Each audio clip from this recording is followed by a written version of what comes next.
Welcome everybody to an Ohioana author talk. This promises to be a great event. My name is Kenn Daniels. I work with the Licking County Library. The library is proud to co-host this discussion on nature and the outdoors in support of the 2020 Ohioana Book Festival. This panel features three notable Ohio authors whose work explores the natural beauty of our state. Kenn Kaufman is a writer, artist, and photographer, and he is also the winner of the 2020 Ohioana Reader's Choice Award for his book, A Season on the Wind. He's also the author of Kingbird Highway, which has been designated as a classic by the National Outdoor Book Awards. He has his own field guide series, which includes volumes on North American birds, mammals, insects, advanced birding, the nature of New England, and the nature of the Midwest. His other books include Lives of North American Birds and Flights Against the Sunset. Kenn is a field editor for Audubon magazine and the only person to have received the American Birding Association's Lifetime Achievement Award twice. That means you can live twice. After earning her PhD in English at Ohio State, Deborah Fleming published A Man Who Does Not Exist, The Irish Peasant and the Work of W.B. Yeats and J.M. Singh. In 2015, she published Towers of Myth and Stone, Yeats's Influence on Robertson Jeffers. She has also published two collections of poetry, Morning, Winter Solstice, and In a New Country. In 2014, she published a novel, Without Leave, which was a winner of the Asheville Award, and in 2019, a collection of environmental essays entitled Resurrection of the Wild, Meditations on Ohio's Natural Landscape. She has received awards from the National Endowment for the Humanities and the National Council of Learned Societies.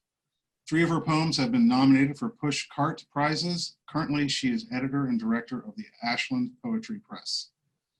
Mary Reed is a writer and photographer based in good old Athens, Ohio. She is the author of Hocking Hill Day Hikes, Hiking Ohio, and Hiking West Virginia, among others. I actually own the first two. I use them pretty regularly. Her work has appeared in Backpacker, Ohio Magazine, Ohio Today, and other publications. Our moderator this evening is Dr. Susann Moeller. Did I get that correct? Was I close? Who is the Vice President of the Ohio Poetry Association and also an avid birder and Appalachian Trail hiker. And so, Susann, I think I'll go ahead and turn that over to you. Thank you. Well, welcome, invisible audience and visible panelists. I think one of the ways to get us started off here is by mentioning our new State of Ohio Poet Laureate, who has something in common with Mary, namely she is also from Athens, Ohio. Kari Gunter-Seymour. Do you know her, Mary? Oh, just acquainted, but yes, I know who Carrie is. Okay. As Kenn pointed out, I am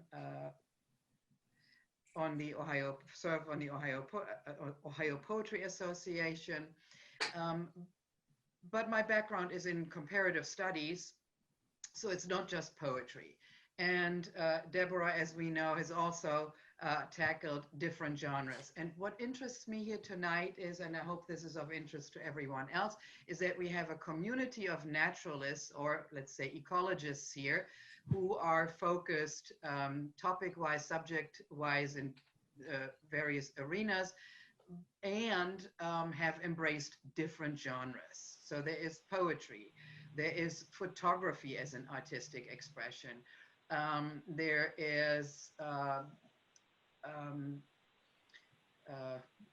well, field guides are a genre in and of themselves. So we have all these different genres.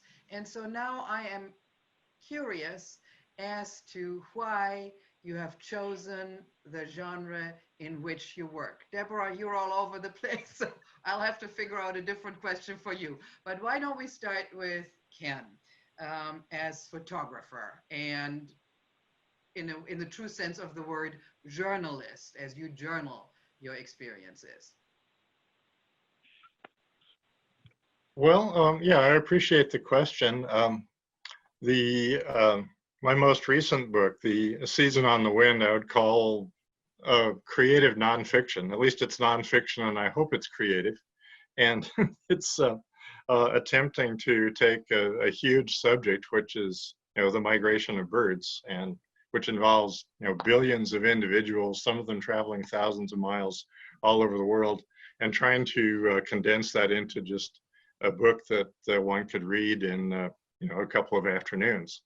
And so it's an account of spring migration as it happens in northwestern Ohio, along the Lake Erie shoreline, the area of McGee Marsh, which is famous for bird migration. And for me, it was a great break from writing field guides, where you have these little tiny spaces in which to put a little bit of information. It's like a Procrustean bed, where you try to fit in just a little bit of natural history information. So it was a great release to do that. Right. Mary. Yeah, I'm not a first-rate naturalist by Kenn. I'm more a trained writer who would be more of the person on the hikes and when I'm outside enjoying the natural areas. So wedding my two interests of outdoor adventure and writing by writing the hiking guide books, one of the really pleasurable aspects of that is it really required me to up my naturalist game a lot. I really had to make sure to learn a lot about these areas in order to highlight for the reader what they're going to see and what they're going to enjoy there. Are you also, both of you, looking at the scientific aspects, like Mary, you at geology, you at zoology? Kenn, is that something that you braid into your narratives? Mary, do you want to go first? My answer might be shorter than yours. For a hiking guidebook, a lot of it tends to be actually a lot more technical. So a lot might be really editing maps to make sure those maps are really accurate so nobody gets lost when they're on a hike in my book, from my book. So there's that technical aspect. As far as the natural ecological parts, it tends to be, I'd say, just more, again, the highlights, since these are, I would say, our field guides or reference books in terms of they're ones you would take off the shelf and use for information you need to find a place and to get around there. I would say the approach with the natural world is not as in depth. It's more of a highlights approach, which is nice. If you look at all of my books in the back, and I'm sure many of the other panelists have something similar in their books, the backs would be greatest hikes for old growth forest, greatest hikes for birding. So what's nice about that is you can really think about what am I into in general, or what am I into today, and go check that out. Okay. Yeah, I think that's fantastic, because people, especially if they're working and they've got just a certain amount of time, they want the highlights. They want your expertise on where to have this great hike. And yeah, I would say a lot of, when you're talking about bird migration, there's so much scientific fact to present that for me, what I was trying to do is convey the idea that the more you learn about the facts of it, the more magical it seems. I mean, I started studying birds when I was a little kid, which was a while ago now. And at first they were just these magical creatures to me. And now that I've been studying them for years, they seem even more magical. All right. Deborah, why don't you share with us your most memorable experience in the natural or with the natural world? Well, that's a tall order. There've been several. Let me see. Climbing in the Himalaya are a very memorable experience. But let me narrate something that happened in southern Ohio on the Zaleski Trail. I was sitting on the trail having lunch, and I saw from the corner of my eye something orange trotting along, and I thought it was a cat because there were farms around. And I called out, "Kitty, kitty," and stared in the face a red fox that looked at me, you know, like, "What are you doing here?" And then, of course, it jumped into the underbrush. And I was just thinking that, you know, it was so unexpected and so welcome on my part, and so unwelcome for me to be there on his part, or hers, I don't know. But that's the kind of experience I like to have when I'm hiking. So the unexpected, the encounter with the unexpected. The unexpected, yes. All right. How do you both feel about the unexpected, Kenn and Mary? Is that a driver in your writing? For me, it is a driver for going outside. It's amazing. I spend time outside every day. And it's amazing how I continue to have experiences I've never had. This spring, I was hunting for morel mushrooms on a friend's property and scared up a wild turkey. I had never seen a wild turkey nest full of eggs before. This year was the first time. One time I was hiking in Hawking State Forest following a storm, and lightning had struck some nearby trees and shattered them. And there were basically wooden swords of tree parts sticking all around me in the ground. Nice image. It's no matter how much time you spend outside, it's just amazing how the new experiences just keep coming and coming. Yeah, I totally agree with Mary on that. I sort of expect the unexpected. Every time I go out, we haven't been traveling much this year with the pandemic. My wife Kimberly and I have been pretty much staying home, but we live in a rented farmhouse on a little lot surrounded by farm fields, but we go out in the yard and we discover new things like every day. You know, if you go beyond birds and start looking at plants and insects and things, you know, you never run out of variety or new things to discover.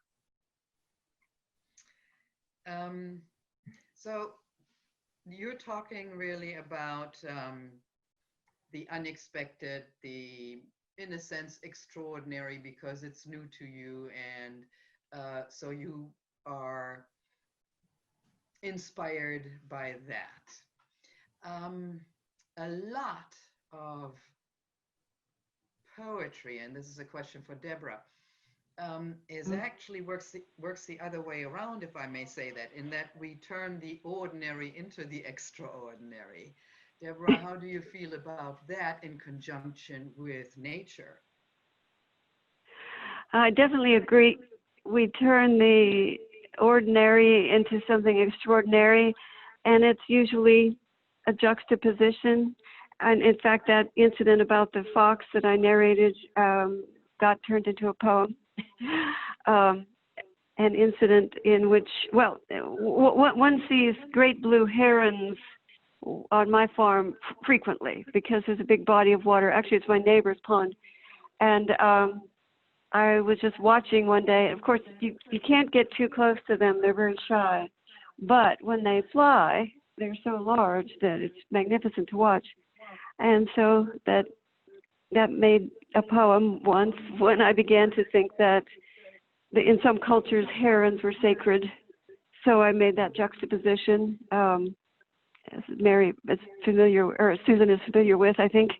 I guess that's the kind of thing that the ordinary turns into the extraordinary.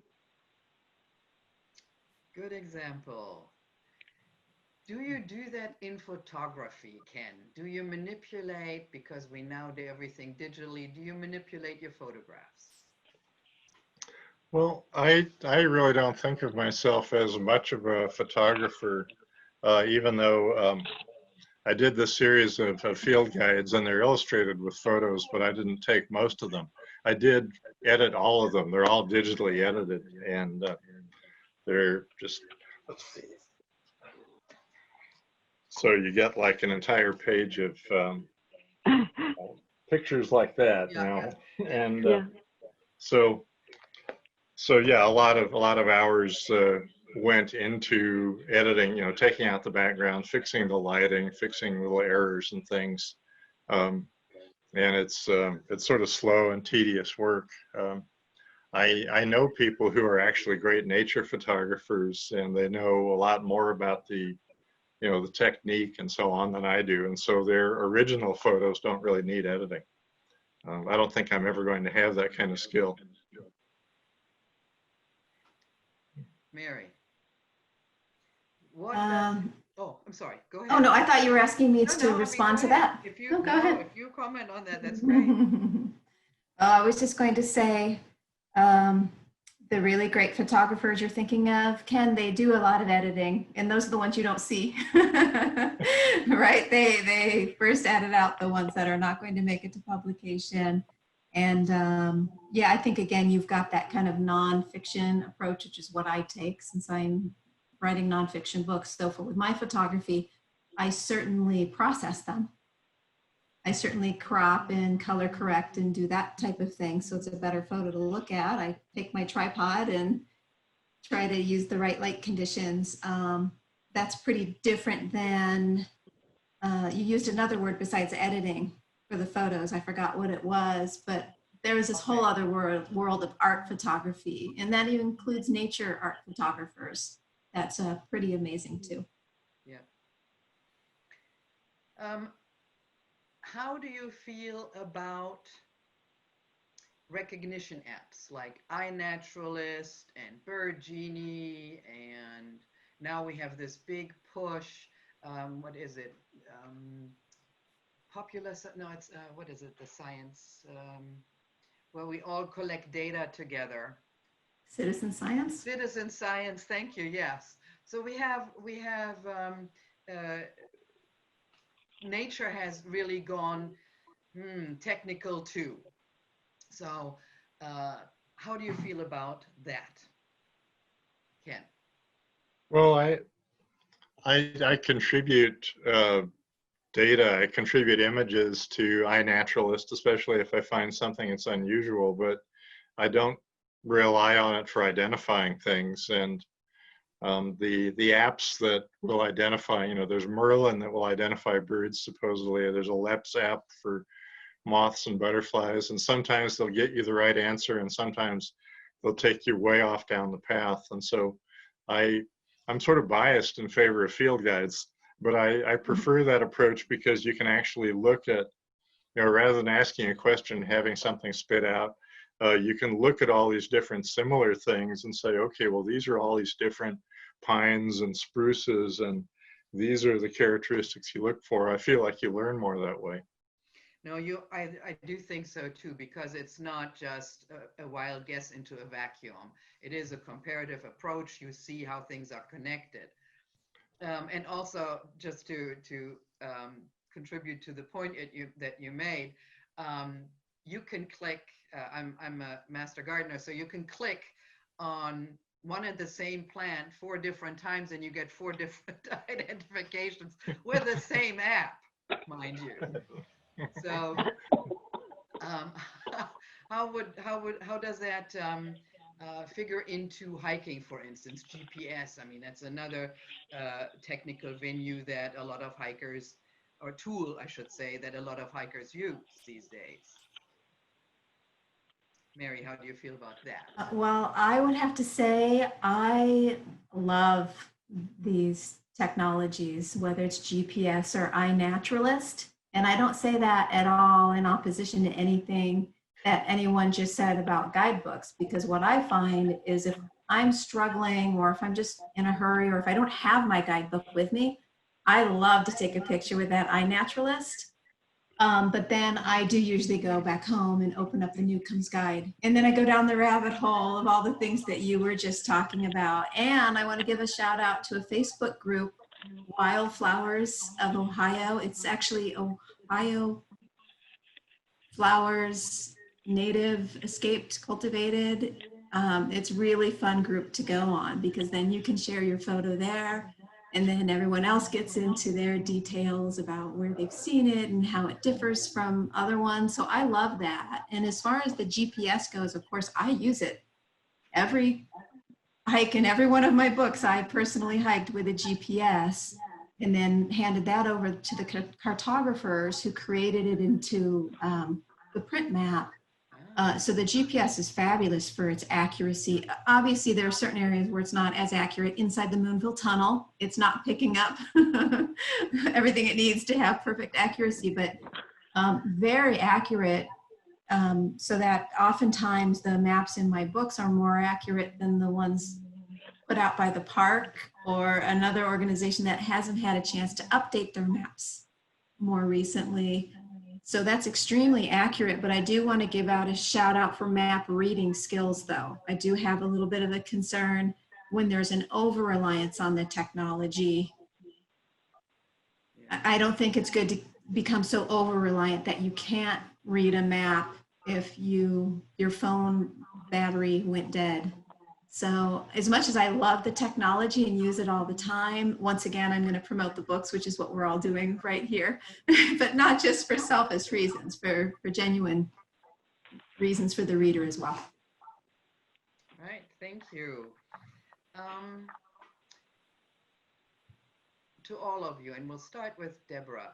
Let's look at nature as the source of inspiration. And Deborah already said, yes, you know, the fox came a-running, mistakenly thought to be a cat, and then it transformed into a fox. It was some beast that transformed. So that act of transformation that we see in nature all the time, this is of course not the type we see all the time, I'm sorry. So it's a different type, but which has a little bit of magic and a little bit of what butterflies have when they go through their various stages of transformation. We can transform things that exist in our minds so that they go from the ordinary to the extraordinary. But we also see the extraordinary or ordinary already in nature, and we can then try to capture either in visual images, in audio images, in musical compositions, or whatever have you in your creative toolbox. Whatever creative means you pursue, we can then turn that extraordinary, we can then describe for others that extraordinary event. And so in writing, our tools are, of course, words. And when we turn the seemingly mundane into the exceptional, or explain or peruse the exceptional even further, we do so often by creating new words to expand meaning. And that is how my question before, kind of about photography related. I was wondering if you expand the image also to show something above and beyond just the zoological image of a certain bird. But in a guidebook, that would probably not be advisable. You would lead your readers astray.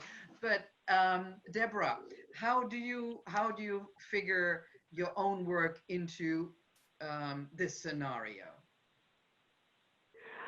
Well, I guess I just start writing about what I see and the experiences I've had, and then I try to draw connections to them and elaborate on the descriptions. Because I also enjoy writing poetry, I like to make the essay as lyrical as possible. I can't really describe how it's done, except that to say that what I'm interested in is the topic. And after that, somehow I start describing and then I find the words. And it just thinking about the idea and the experience leads me to the words.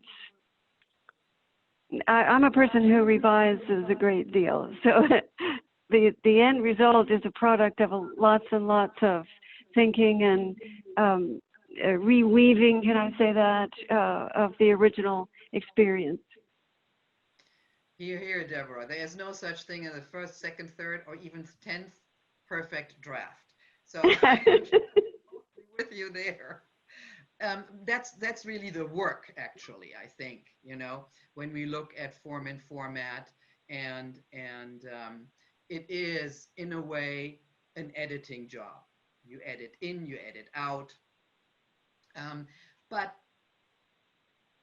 there's also a creative aspect to it, and that is, to me, I'm a damn foreigner. So to me, the English language and all other foreign languages, as well as my own, my native language, are a big puzzle. That's how I treat language.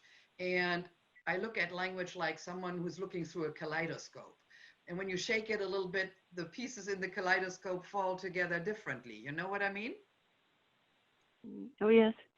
So that, to me, is the creative aspect. That is creating new words or creating new frameworks around the words.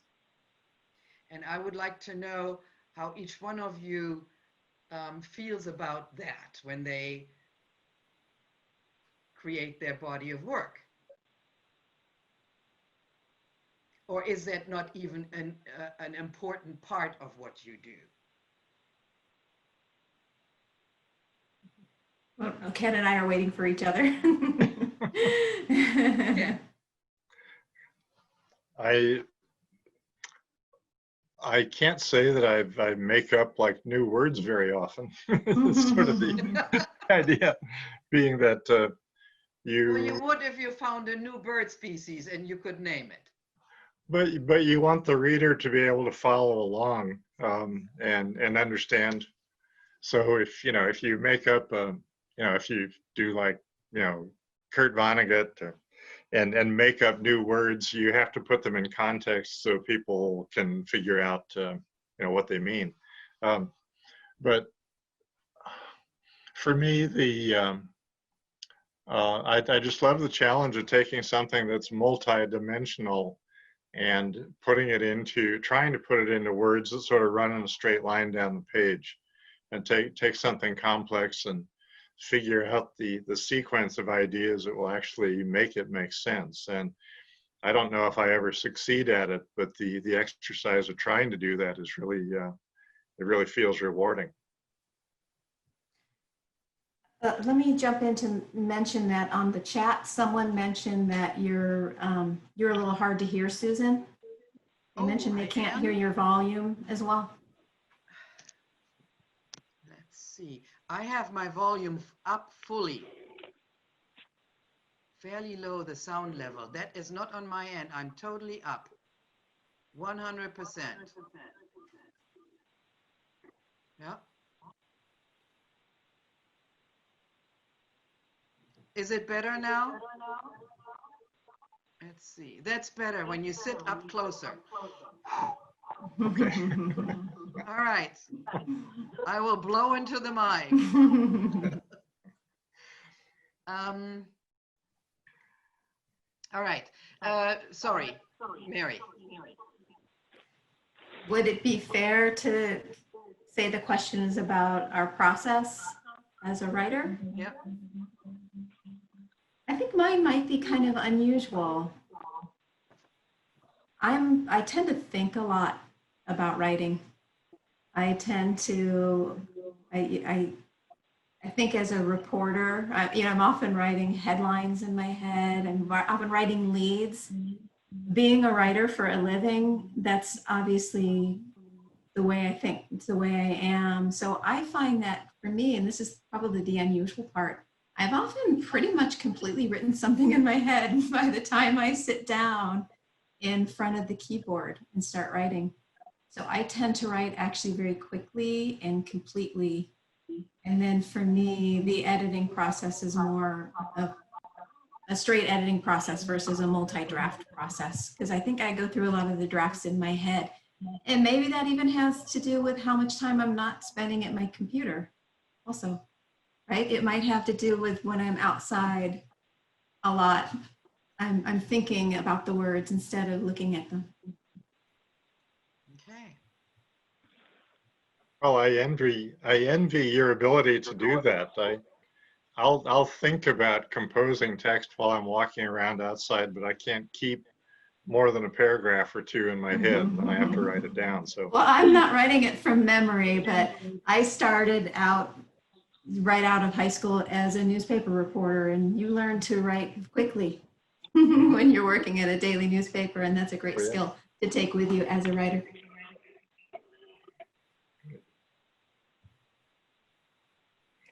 What do you think is the difference between nature writing and ecology writing? Or let's focus in on a particular genre, between what you think is the difference between nature poetry and eco poetry. And yeah, I mean, let's just leave it at that. Deborah, do you want to start us off? Well, I don't know if there's really that much of a difference. I assume eco poetry perhaps has a different purpose, one of persuasion, whereas nature poetry is more the idea of poetry as a pleasant experience, or a thinking experience, or an experience of some sort, whereas eco poetry might be more of a persuasive kind of thing. But the poets I've read who call themselves eco poets don't strike me as that much different. They still value the metaphor. Sometimes they're a bit rhetorical, can I say? Maybe even a little bit didactic. My favorite example would be Robinson Jeffers, who has a really strong didactic purpose. At the same time, I find his language very, very beautiful. Now, most nature poets are not going to be as didactic. You know, for example, that poem by Frost, the Oven Bird, To a Skylark by Shelley, Hopkins, The Wind Hover. You know, I'd say that, of course, that's a spiritual poem, but it's also, you know, takes as its focus a natural image.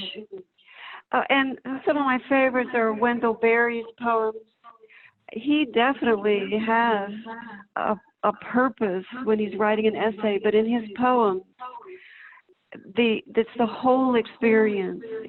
You take away from that poem what you understand. He is not going to tell you what to think. Does that make sense? Yeah, I think so. Kenn, how do you feel about nature writing versus eco writing? I'm not sure I've ever really thought about it. A lot of the early eco writing that I encountered was talking about threats to the environment, you know, the Environmental Warrior's Handbook and things like that, where nature writing tends to be more like celebrating what we've got as opposed to raising alarm about what we're going to lose. But a lot of what comes across as classic nature writing is not sure of a good way to say this, but with a lot of it, it's sort of required that you not know too much. Years ago, I had an ongoing discussion with the guy who was editor of Audubon magazine at the time, and he was a great outdoorsman and so on. He really liked the outdoors, and it was okay if you could look at a bird and say that, well, that's a warbler. But if you could look at it and say, well, that's a female magnolia warbler in its first autumn plumage, that was, you know, then you were a nerd and you didn't want to know that kind of thing. There's a lot of what's considered to be collections of nature writing. You won't find a lot of real detail about nature there, and that's not really a criticism. It's just more an observation.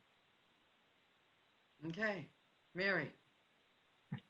I don't think I can add anything of substance.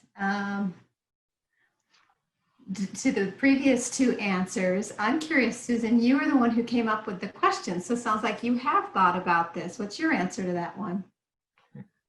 Well, so I have two eco poetry anthologies out that I put together and edited. So, everyone here said already the right thing. To put it in a nutshell, eco poetry is a lot more political than nature poetry. Nature poetry tends to be contemplative, and eco poetry is a call to arms.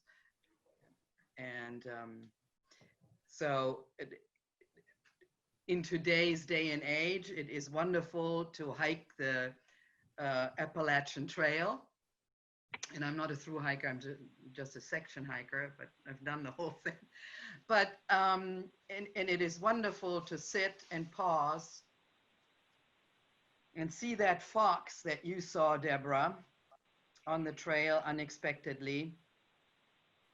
But it is another thing to go into my ravine here in Clintonville and sit there and have 4 deer come up to you so that you can touch them with your hands. I mean, that really gets you to think, right? What are these poor creatures doing here between High Street and I-71?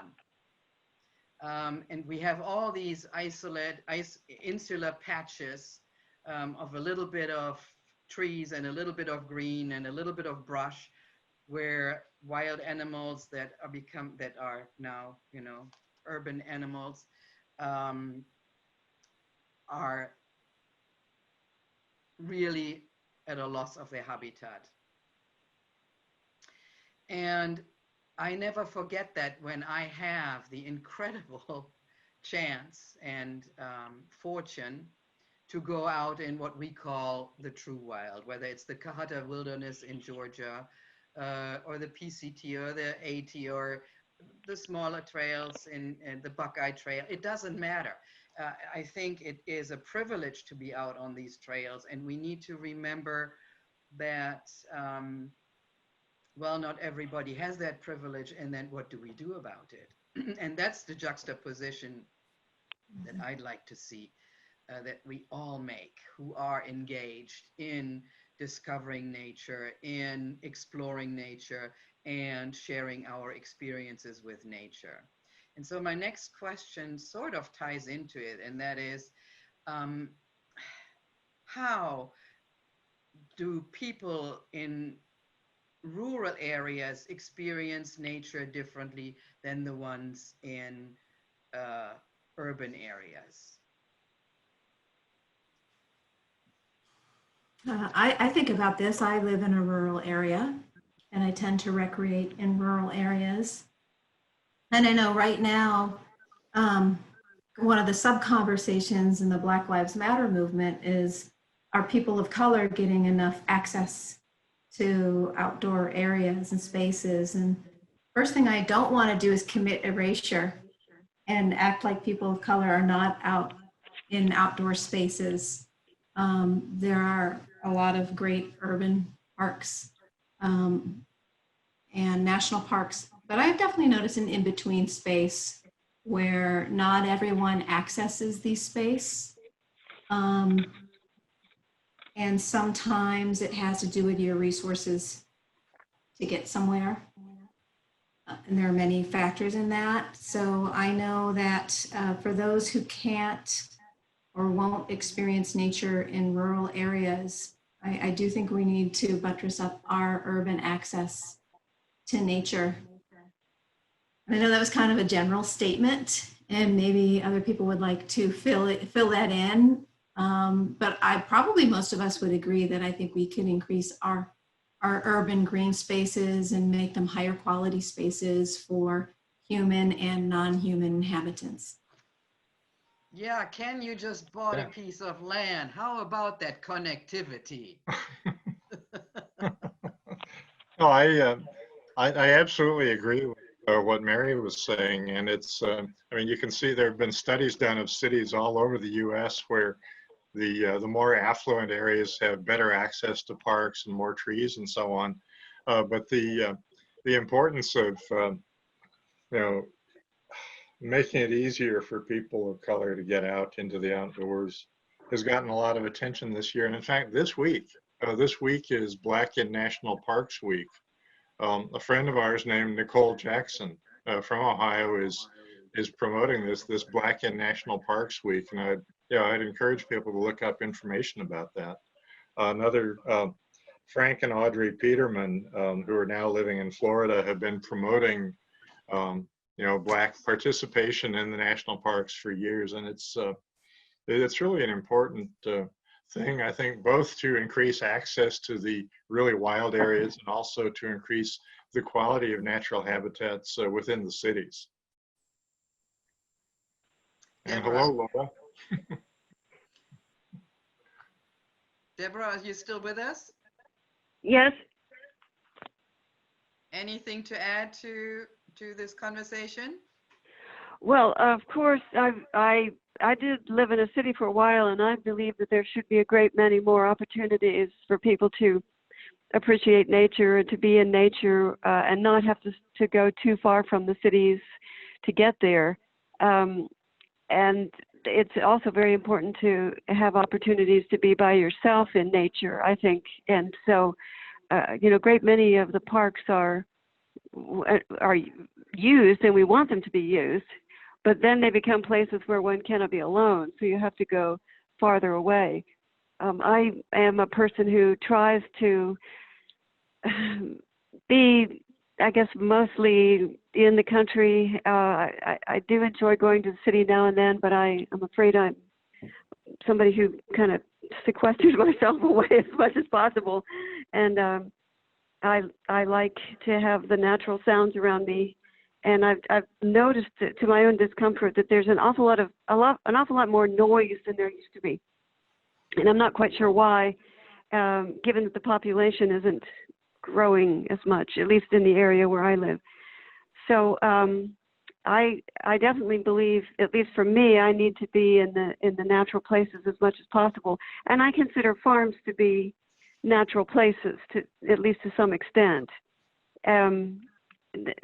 Of course, what I like to do is not the same for everybody, and so there should be places for people who like paved walkways among trees and so on, and things of that nature.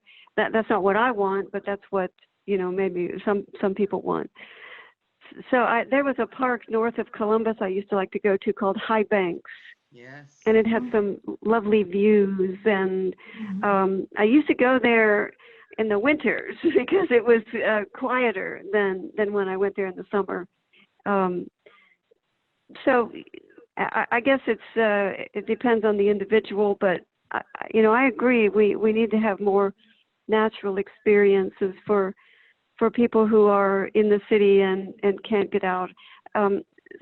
Susann mentioned about deer in a ravine. Just a few days ago, I saw a doe with a newborn fawn. It seems to have been born much later.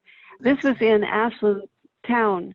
Now, Ashland is not nearly the size of Columbus, nowhere near. But there were little areas of trees, and I did not know what to do because there were roads on all sides, and I didn't know, should I try to get this deer to go into a thicker patch of woods? In the end, I decided to try to let her to make her own decision. But what was very interesting to me was that I walked across the grass where this little fawn was who could barely walk. He looked as if he'd been born just a few days earlier. The doe was not going to leave that fawn. She stood her ground. So I thought, well, I'll leave well enough alone and just hope for the best here. Well, so do we all. Kent, would you like to introduce our, actually, I think Laura thought it was 1 hour later. That's what it, no? No, I can talk to you about living amongst nature because I have frantically been trying to connect in since 5:45. Okay. Got in the car and drove up and down looking for a signal. Came back home in despair and got right on. Our rural internet provider has been overwhelmed by Zoom calls for school and that sort of thing. Okay. So this is Kenn, me would you like stressed to- after. Would you like to introduce Laura? Hey, Laura Grace Weldon has joined us, and you had some storms, I Yay. take it. You had some storms? She's a book editor and leads writing workshops for libraries, arts organizations, and domestic violence shelters. She is the author of 2 poetry collections, Blackbird and Tending, and as well as a handbook of our alternative education titled Free Range Learning. She teaches nonviolence classes, writing collaborative poetry with nursing home residents, and facilitating support groups for abuse survivors. Thank you for joining us. Yes. Really glad to finally be here. Welcome, Laura. We were talking about, in a sense, how divorced urbanites are as opposed to rural dwellers from the natural world in their daily existence. And you live on a farm too, out in the country, not unlike Deborah. But what I have also observed, and Deborah, you mentioned high banks. So I like high banks too, and I have never seen that many people in high banks ever before. I mean, it's like COVID has them going out in droves, and not just high Yes. banks. I've seen that. Which is actually, there are actually some benefits of COVID here. One, there are a lot less wildlife deaths from traffic, because traffic is probably one of the greatest killers of wildlife. So due to that, we have already data that there are a lot less wildlife deaths. The air is cleaner because of a lot less traffic and exhaust. The only thing that worries me is our plastic consumption is a lot greater. And we know we do have a plastic problem in the ocean. But back to Laura. So we were talking about that, and you have a great blog, by the way. So I like not only your poetry, I like your entire narrative style and the topics that you choose. And your latest blog posts are, of course, not of course, but they are a reflection on COVID to a certain degree. And I would like to ask you, what influence do you see in COVID on our participation in nature and getting closer to nature and understanding nature better and being inspired by nature? I think that we have an unfortunate perception that nature is out there. You have to drive to go to see it. And it doesn't matter if you live in an apartment in an urban area. Nature, of course, is ourselves, but it's watching the same tree you can see from your apartment balcony throughout the year, maybe sketching it, maybe writing about it, maybe just naming it and caring about it. It's being fascinated by spiders and beetles and birds and all those kinds of things that are with us outside of any window, being entranced by insects, by any of that sort of thing. So I hope that this divide that we've got about out there as opposed to in here is maybe eased a little bit. We don't all have to drive to High Bank and park somewhere and hike to be in nature or to appreciate it. Yes, but I think the point that Deborah was making is, it's individual preference. And so I think the point she was making was less sound pollution, and also maybe just wanting to be alone with yourself, surrounded by the natural environment. Am I correct, Deborah? Yes, to some extent. I think Laura makes a very good point. And I believe that it is possible to be a lover of nature and dwell in nature and still be inside the city at the same time. I'd like to be able to see the whole ecosystem interacting with itself and the different parts together. In the city, it's a different experience. Well, as I mentioned, High Banks, which is a metro park, and yet it had a number of very, very interesting features to it. And I remember places that you could go in that park and not hear a human sound. At least, now this was many years ago. Maybe it's not possible now. But it was wonderful to think that that was an urban park, and yet it lived on its own in a sense. And of course, we need wild places and wilderness. Cities are not going to give us our headwaters for clean waters, aren't No. going to clean up the air by having vast expanses of forests, aren't going to provide habitat for endangered species. So of course, I think we can all agree we need the wild places as they are. Because high banks and metro parks, while they are all wonderful, they are, of course, all managed. And Kenn, when you bought your property, you said you were going to let it return to its natural wild state for a while, right? Maybe for as long as you live, I don't know. But that is, of course, also what the Arc of Appalachia does. Buying properties in so that they are contiguous, you know, you have that continuity there, and make sure that they return to their original state. I remember the first property when I was involved with them that we bought was the caves, the 7 caves. And they were a tourist spot and lights all over the caves. And the first thing we did is we took out all the lights. And within 2 weeks, the cave was repopulated by bats. Before there were none. It went that fast. So that is when you return something back to its original state. Kenn, I would like for you to comment on that.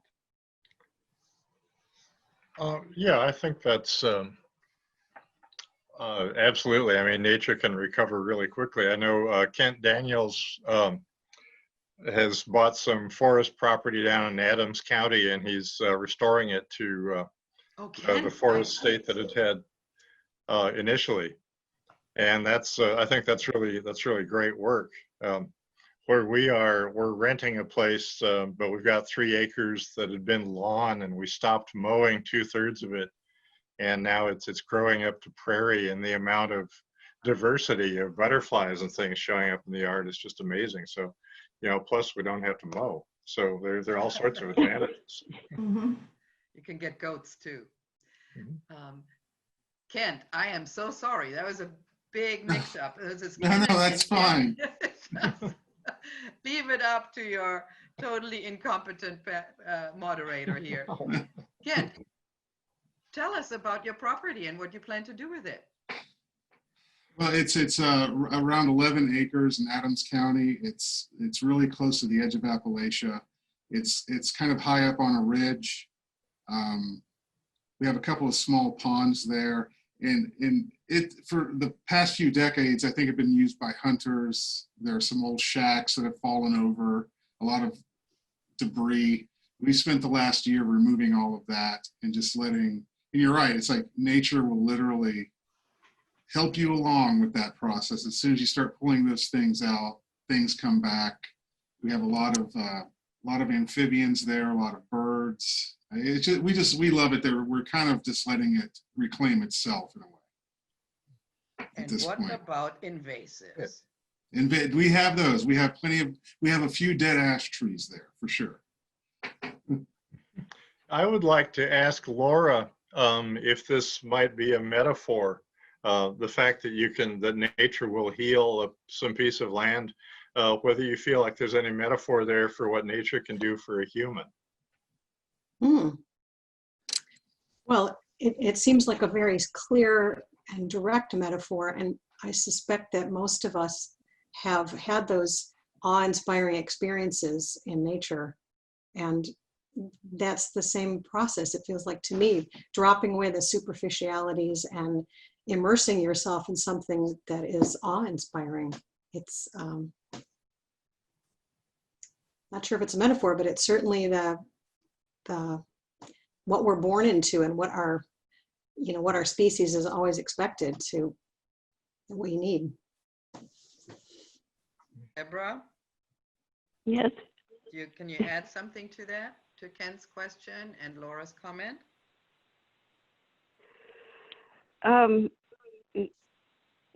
Not really. I think it is a given that some of us just have to return to those places. I think Kent is describing something that some people refer to as rewilding. Do you refer to it that way? Instead of actually doing something yourself, you're letting nature do it, whatever power is in that soil. At the same time, sometimes we want to go ahead and remove some of those invasives like multifloral rose. And speaking of that, I must say, one person mentioned to me that multifloral rose makes great habitat, leave it alone. And I did, and what happened, some deer moved in and lived in it. So that was okay with me. So, well, if I can give you another little anecdote about leaving something the way it sort of wants to be. I have been a birder for a long time, but I hadn't really been a person who observed butterflies until I left a patch of ground unmowed. It was clover, and the honeybees were all over it. So I said, I'm going to leave this alone. And sure enough, it grew up the way clover does. And I began to see in the fall all these butterflies that I didn't know the names of. This was years ago. And I thought, I'm going to learn about these butterflies, and I'm going to plant things that'll attract these butterflies. And sure enough, I started planting zinnias, which is a cultivated flower, but nonetheless, it's very useful. And there were just butterflies all over it. So I guess I call that a kind of rewilding in a way. Yeah, so I have very little grass. I've replaced it with other things. But the little grass that I have, I've also replaced all with clover. And the honeybees are all over it. But I can no longer walk barefoot in my yard. Yeah. I know, Susan, you asked us earlier about how we incorporate our knowledge of ecology into our writing. I know for my hiking guidebooks, I always try to include a little bit of the history of an area where you're going as well. And in Ohio, I think we can fairly say that most places have been managed one way or another. Even before European settlement, humans, I think, were managing the land. I think about oak openings in Kenn's neck of the woods. And they say these were open because Native Americans often burned the understory for their own management purposes. So yeah, humans are, I don't remember who said it, maybe it would, I can't remember who said it, but we are part of the ecology too, for good or worse. And we always have been. Deborah? Yes. Oh, yeah. You just lit up there. So I thought, that's all I can see is that you light up. Laura is lighting up. You know what it is? It's a function of like moving my chair suddenly. But I am inspired by the rewilding that people are doing. And there's a big movement in Ireland, something the Ark. And people get really worried about not being able to walk in their yards. And in Ireland, a lot of the rewilding people are mowing a narrow strip with a little courtyard in the midst of their grasses, and it's absolutely beautiful. So we've done that too. We don't have cows anymore, so our pastures are just, you let come up what wants to come up, and it tends to be this extraordinary diversity that's just beautiful. I was out earlier today. Pardon? Is it prairie-like? Oh, of course, it's prairie-like. It's the first stage, and then trees will show up. But we Right. see so much more closer to the house now too. So this afternoon, I was just mesmerized. There was this whole celebration of vultures, and they are just magnificent. And swooping close. There was something behind the neighbor's barn, I think. It's just wonderful. Deborah, you were going to say something? No. No.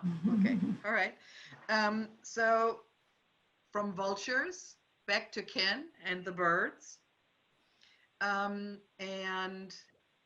reason why I brought up geology earlier was because that is something, maybe it's just me, but especially in Ohio, we have some incredible geology. And so one of the few places where we have dolomite. And so I was wondering, and you already pretty much explained that. You said you have a map that says if you want to go, what are the paths, the hiking paths for best bird watching? What are they for this, that, and the other? So maybe there's one also for most geological diversity. Mary. Is the question, what would No, I I mean, recommend for is that- geological I'm sorry? diversity? Is the question what I would recommend as a hike for geological diversity, or was it a No, different question? if you've already come up with a guide that has that, or if that might be something that is in the making. I don't have a specific guide for that, but that's something that is definitely infused throughout my guidebooks. Where is a great place to see certain geological features, for example? Yeah. I know in the Hiking Ohio book, there are a lot of examples of that, because you mentioned the dolomite, which you have in Southwest Ohio, which is really fascinating to me because we don't have it in Southeast Ohio. We only have sandstone. So then I see all of the accordant flowers that grow there that we don't have, and all the cedar trees. And then I see it up on the Lake Erie Islands. So I would say in my books, I do have a lot of mentions about the geology, because you are very right. Ohio is an interesting state geologically because we have evidence of several ice ages and glaciers that have come through here and have revealed some pretty interesting things. A separate book on it, that's a neat idea. I'll have to think about that. Thanks for the idea. Sure. Laura, tell us a little bit about how you invoke nature in your writings. Are there certain tools? Is there a certain way in which you do it? I think it's just about paying attention and letting yourself be amazed or to fall in love with some tiny little aspect of nature and where that takes you. I could read you the tiniest little poem, which is an example. Sure. This is called Common Ground. What's incomplete in me seeks refuge in blackberry bramble and beech trees, where creatures live without dogma and water moves in patterns more ancient than philosophy. I stand still, child eavesdropping on her elders. I don't speak the language, but my body translates as best it can, wakening skin and gut, summoning the long kinship we share with everything. Thank you. Easier to read a poem and answer. That's Thank you. wonderful. Deborah, do you have Wonderful, a poem thank you. you would like to share with us?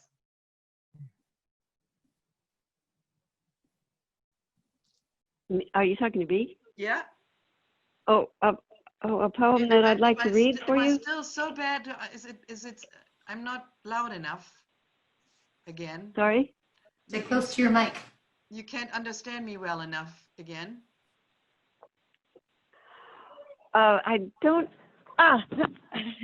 sorry. I just tripped over my own desk chair. Looking for a copy of my poetry book. The book that's going to be out next January has a whole lot more nature poems in it. Maybe somebody else should talk while I look for one. Okay, well, while you look for one, Kenn, do you have a passage you would like to read to us? I hadn't really thought about it.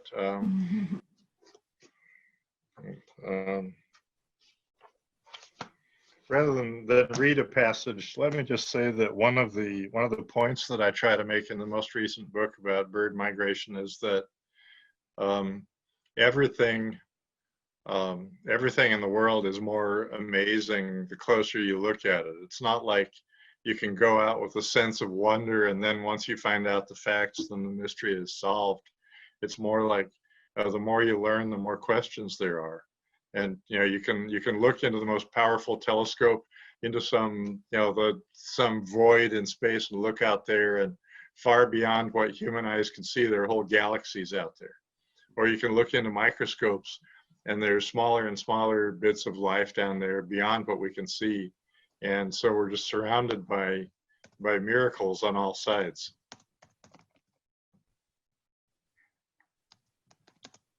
And I know that wasn't poetic, so. With us? I didn't hear you, Susan. Would you like to share a final comment with us? Or a piece of what you've written? I guess I could do both. I could do something very brief. I'm one of the non-poets here. But I can also relate it to parting thought for some of the people listening today. Often, I say this because we do have poets. Sorry, I'm trying to find my little piece while I'm making this comment. I will say this because we do have creative writers amongst our group. A lot of times when I meet people and I tell them what I do, sometimes they'll ask, do you do any creative writing? And my response is usually, well, I think all writing is creative writing. And I say that in part for anyone who's attending today, because another question I know all of us get is, how do you write a book?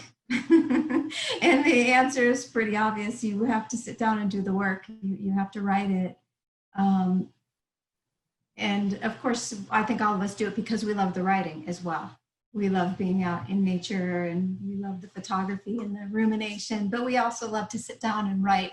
So I'll just read a one paragraph trail description of the Moonville Tunnel Rail Trail in Zaleski State Forest to give you an idea of we can all be creative and enjoy our writing. So this is under trail description. The Moonville Tunnel is perhaps the most famous landmark in Zaleski State Forest and the most haunted.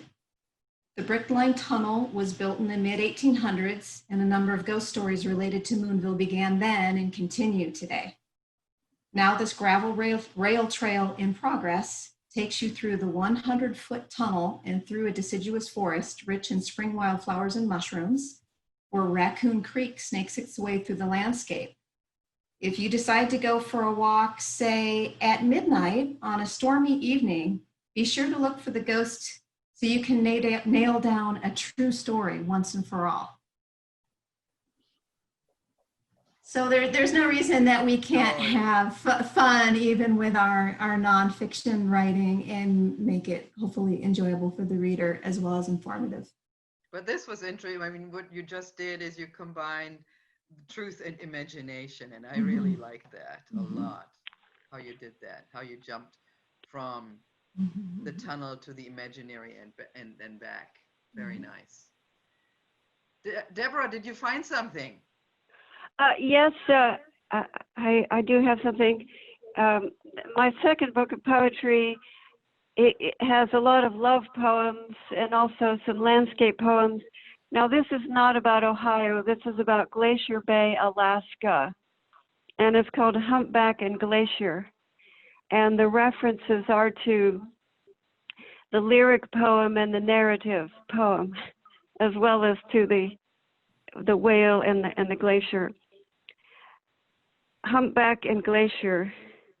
Among snow-laced, cloud-shrouded peaks, high cerulean ice flows from between slopes, plows to the bay where it cracks into sapphire islands and rains onto gray water.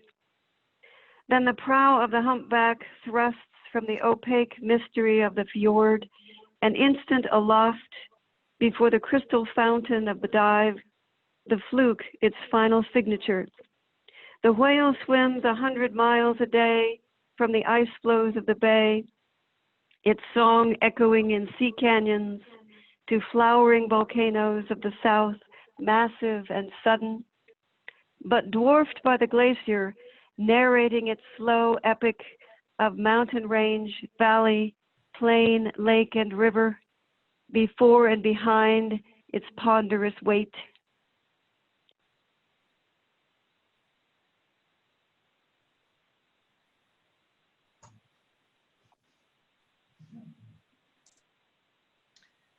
Yeah, so I think we have the silent because we're all pondering the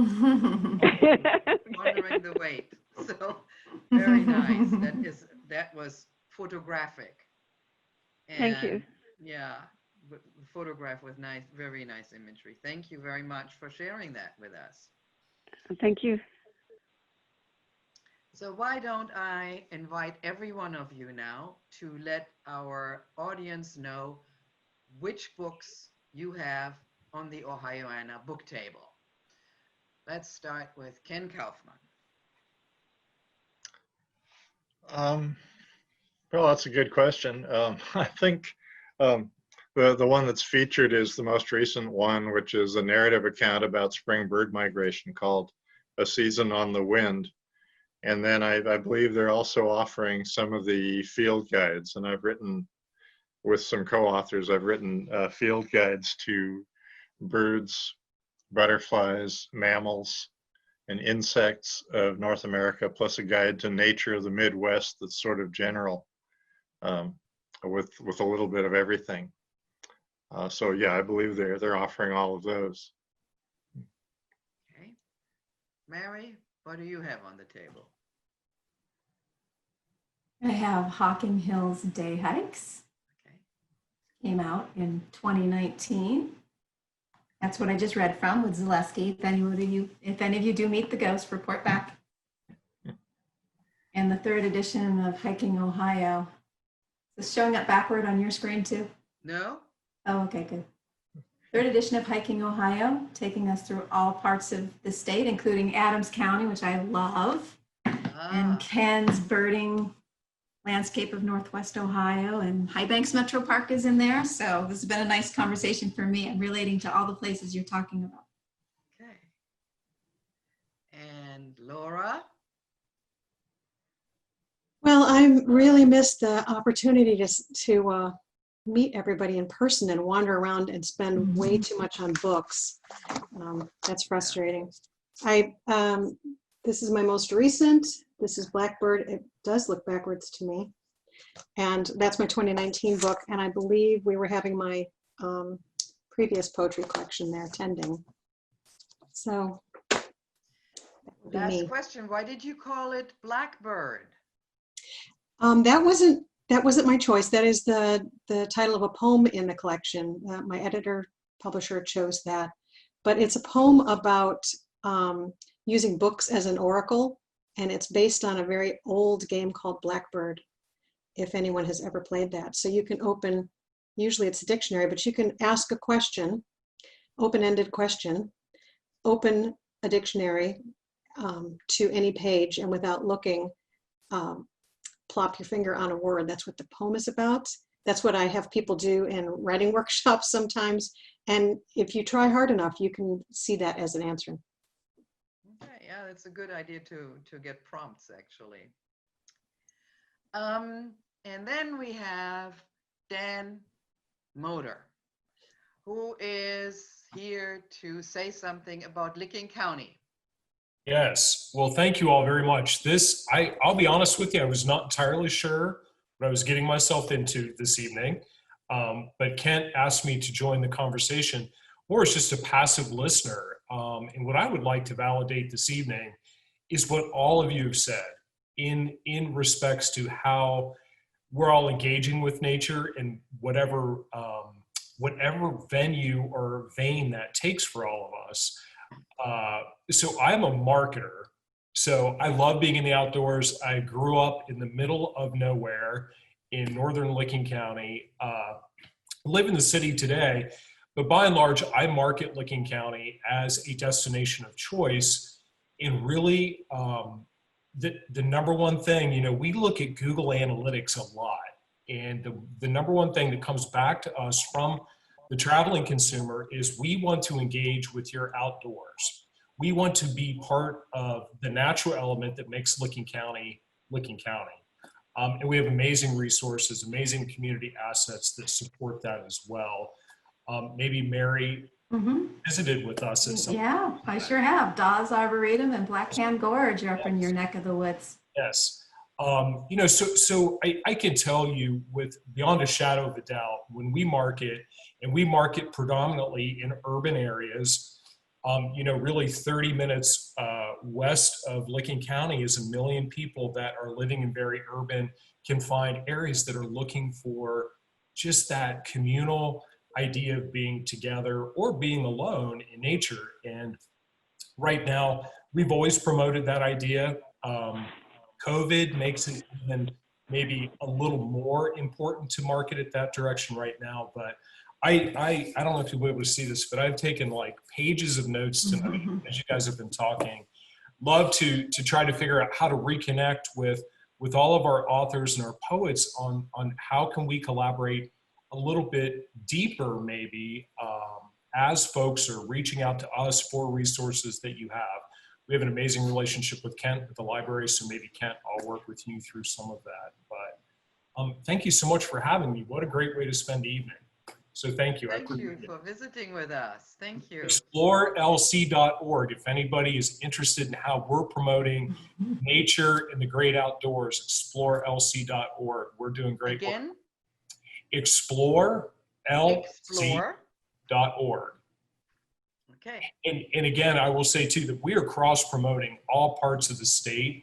So all of your takes on how the state of Ohio looks makes such perfect sense. We're doing a lot of work with Athens County. We're doing a lot of work with the folks at McGee, and just trying to create sort of this this Ohio, just find it here sort of idea, whether you are hiking or you're a waterway guy or gal or you're a birder, whatever that happens to be. Ohio really has amazing within the boundaries. So more to come on that. Thank you so much for having me tonight. It's awesome. Thank you again. Well, we're about to wrap it up, I think. I don't see any questions except for one, and that is how your books can be ordered. And to order your books, go to www.bookloft.com. That is bookloft.com. It's the bookshop in German Village that is representing your books. And one last comment, maybe we talked about nature, and the question came up, is there a healing component there? And everyone agrees, yes, we all have to return to nature at some point. So not necessarily Jean-Jacques Rousseau style, but we should return to nature. And when we do, and write about it or observe it or paint about it or photograph it, there is inherent a therapeutic element. And Laura is the one who's going to take us out tonight because she has some experience with writing as therapy. Is there a question in there, or how do you want me to take us? Please tell us about writing as therapy. I teach a lot of writing classes, And there is something about sharing our stories and sharing our impressions that breaks down all sorts of barriers between people. And they, you know, in normal conversation, it's how was your weekend? How you feeling? In writing, we get right down to really major topics and major feelings that people can share very quickly. And to Dan's point about getting more writing out in nature, there are wonderful programs that you can have, you know, sporadic poetry readings like on a trail, where you stop and you have some nature poem that reflects that area. Or you can have poetry hikes where you've got enclosed boxes with plexiglass where you post different poems that work with that area and change them every now and then. There are lots of things you can do to get poetry into natural areas. And that, to me, accentuates the observation and the paying attention and the healing that comes from pairing arts with nature. Yeah, so whether it is what Deborah commented on, that is she likes to, and it's an individual preference, she likes to look at nature holistically, at the grand scheme of things, how everything is connected, or whether we focus on the detail and go from the detail to the grand scheme of things. Either way, nature does connect us. We are of nature. And so I hope that everyone enjoyed our session. And Kent, back to you. Take us off and out.